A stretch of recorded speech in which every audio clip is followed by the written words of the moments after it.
Porto is a city built on water and stone. Today, we're exploring the soul of the Douro, from iconic bridges and river cruises to the hidden alleys of Ribeira. This is your guide to Porto's waterfront. Porto feels most alive right here, where the Douro River meets the city's colorful layers. The traditional Rabelo boats sit low in the water, once used to transport barrels of port wine from the Douro Valley down to the cellars of Vila Nova de Gaia. Their design is distinctive, built without a keel, so they could navigate the shallow, fast-flowing waters of the Douro, long before modern dams controlled the river. Across the water, the Ribeira district rises in layers, colorful buildings stacked tightly along the hillside, forming one of Porto's most recognizable views.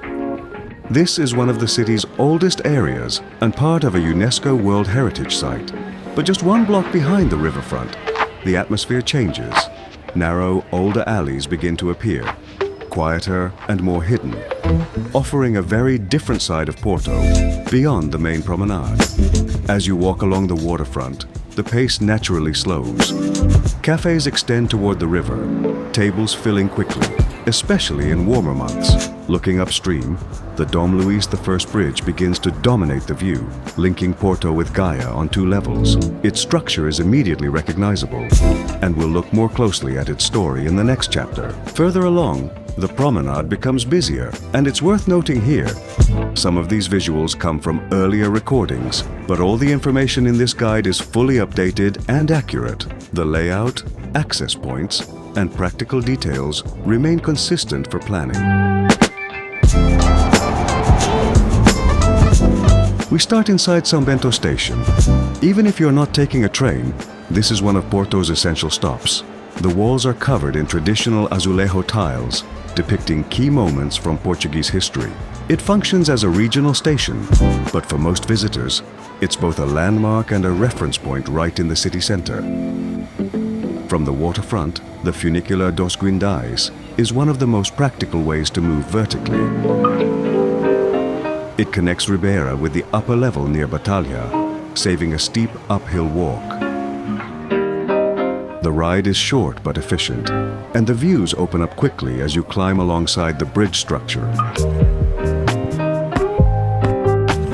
On the Gaia side, the teleférico offers a smoother, more panoramic ascent. It links the riverfront with the upper deck of the bridge. Less essential for transport, but useful if you want an elevated view without the climb.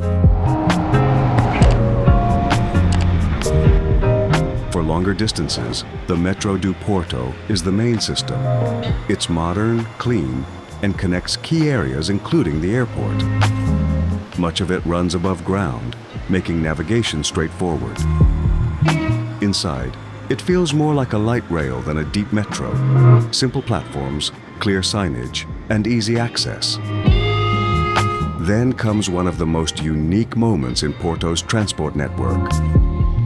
The metro crossing the upper level of the Dom Luís I Bridge. As the train moves across, the city opens up on both sides, the Ribeira district below, Gaia opposite, and the Douro stretching through the middle. It's not just transport, it's one of the best moving viewpoints in the city.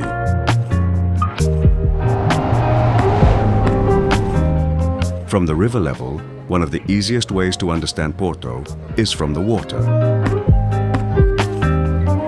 Douro cruises run constantly along this stretch, and they range from short scenic loops to full-day journeys into the valley. The most common option is the classic 50-minute 6 bridges cruise.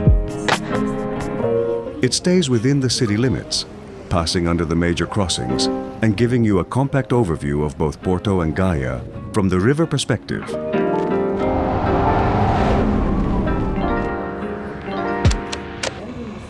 If you want something longer, there are 2 to 3 hour cruises that move further out, with more relaxed pacing and fewer crowds. These often include commentary or light refreshments, depending on the operator. Then there are the full-day and multi-day cruises. These follow the Douro inland through the wine region, using larger boats designed for longer navigation. Some even combine boat, train, and return transfers, turning it into a full experience rather than just a viewpoint. Along this route, you'll also notice a contrast in the bridges. The historic iron structure dominates the center, but just beyond it, the modern white bridge you see here represents the newer expansion of the city. Clean lines, wider span, and built for contemporary traffic flow. We'll break down the bridges in detail in a separate chapter.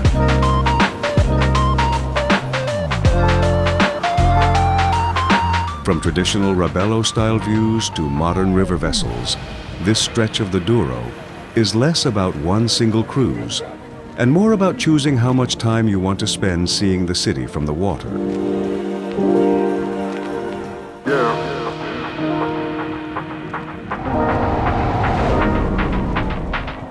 From the top of the bridge, this is the classic Porto panorama. Ribeira on the right, packed with color and movement, and Vila Nova de Gaia on the left, lined with the famous port wine cellars. Right below, you can spot the Rabelo boats, once used to transport barrels along the Douro, now part of the river's identity.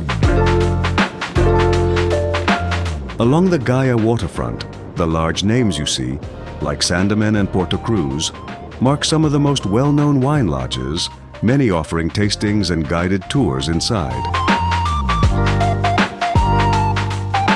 From up here, you also understand the layout instantly. The river as the dividing line, the cellars facing the historic city, and the constant flow of boats connecting both sides.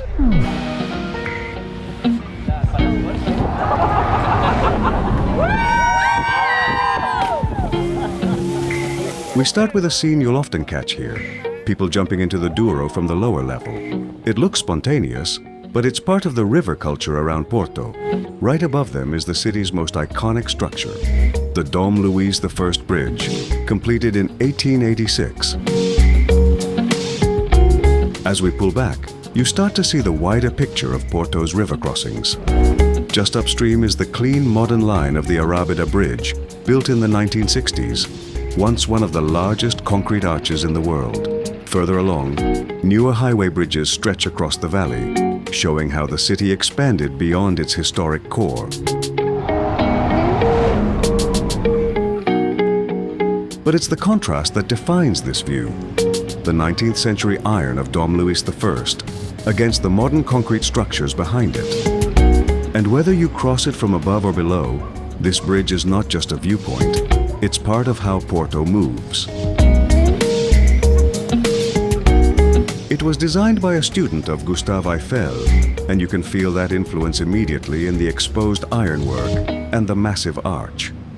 What makes this bridge unique is its two levels. The lower deck connects Ribeira with Gaia at river level, busy with pedestrians and local life. The upper deck, where the metro runs, offers one of the best panoramic walks in the city.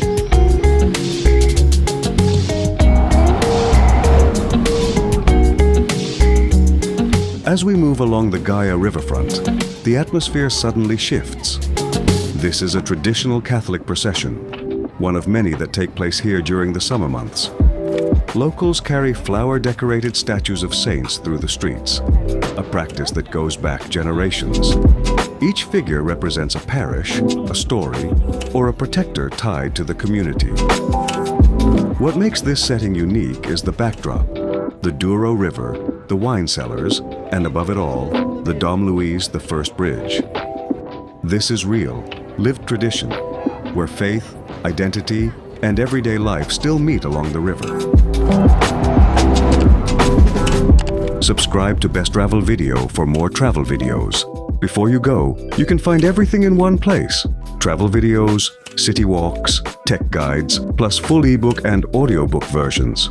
You can access it through the link in the description or the QR code on screen.